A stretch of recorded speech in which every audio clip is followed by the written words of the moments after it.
For more on inflation and all the different crises we are facing as a country, we're joined now by Republican Senator from Kansas, Roger Marshall. He is in studio with us. Senator, good to see you. Thanks for coming in on your Saturday. We appreciate it. I want to start where Lucas kind of finished up things with inflation. This is still the #1 concern for American voters. The Fed just raised the rates. Larry Summers says this is only going to get worse before it gets better.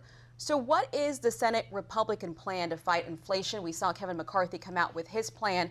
Where are the Senate Republicans at right now? Well, Aisha, we've got to stop the spending and we got to keep the taxes lower and then roll back regulations as well. This is absolutely the #1 issue that I hear out on the campaign trail in my town halls, as well as people concerned about the cost of groceries and the cost of gasoline. And the scary thing is Joe Biden is doubling down on his policy, so I don't see inflation coming to an end very soon.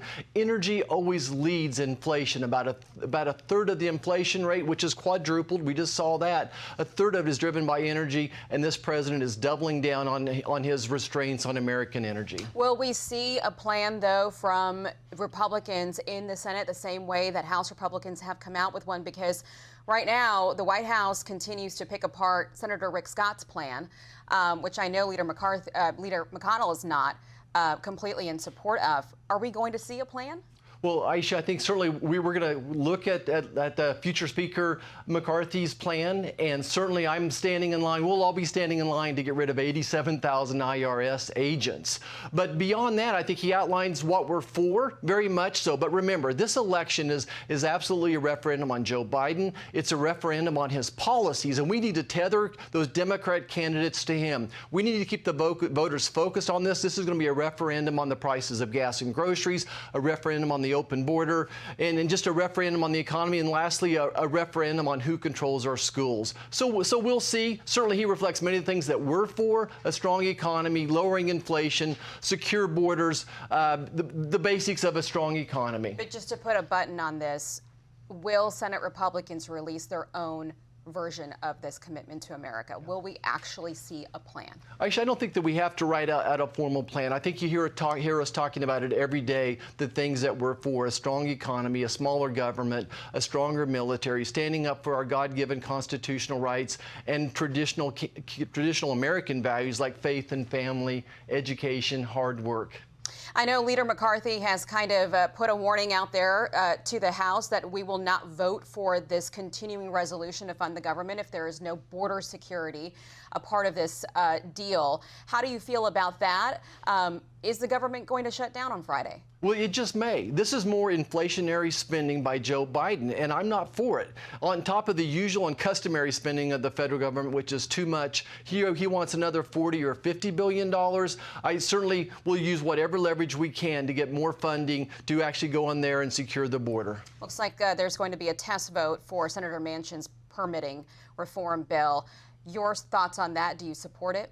That's going to go down. I don't think they have 60 votes in the Senate. It's all about Joe Manchin in West Virginia on his permitting. It's all about one pipeline for him, but not about permitting for the rest of the country. This doesn't go nearly far enough. I expect it to go down. That CR, continuing resolution, is going to go back to the House, and then we'll get it back probably on late Friday. Okay, let's talk midterms for a second. We're just 44 days out, and the Senate is really still a toss-up. If we can pull up the most recent Fox News power rankings, it shows that Republicans are expected to take just about 51 seats here with a 2-seat margin of error.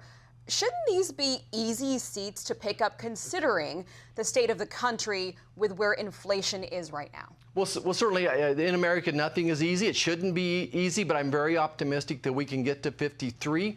Again, as long as we stick to this referendum on Joe Biden theme, I think that we have a great chance. I've done over 100 town halls now, and what I hear 2 or 3 weeks ago is typically what the polls are reflecting now. I've never seen voters so angry, so frustrated with the president that wants 87,000 new IRS agents, that wants to forgive loans, and we're seeing record numbers of people out there. Every time Joe Biden opens his mouth, it inspires my base to get out there and vote.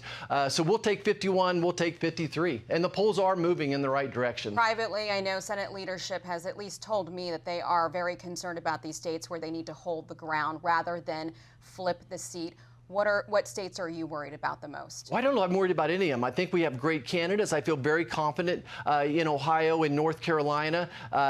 Marco Rubio is doing great down in Florida. We used to be talking about that all the time. Wisconsin. So we've certainly taken Florida off the map. I'm very excited. I think Ron John, for the first time ever, is head in the polls. He's a great candidate. There's not a harder fighter out there than Ron Johnson. So I think we're moving in the right directions. Pennsylvania, we were worried about a month ago. That's closing. Again, we've got a great candidate. They've got a horrible candidate. Who's going to vote for a person in a hoodie? Lot to talk about as we get to this final sprint here before the midterms. We hope to have you back on. Thanks for joining us, Senator. Thanks, Aisha. Great to be with you. You too. I'm Steve Ducey. I'm Brian Kilmeade. And I'm Ainsley Earhart. And click here to subscribe to the Fox News YouTube page to catch our hottest interviews and most compelling analysis.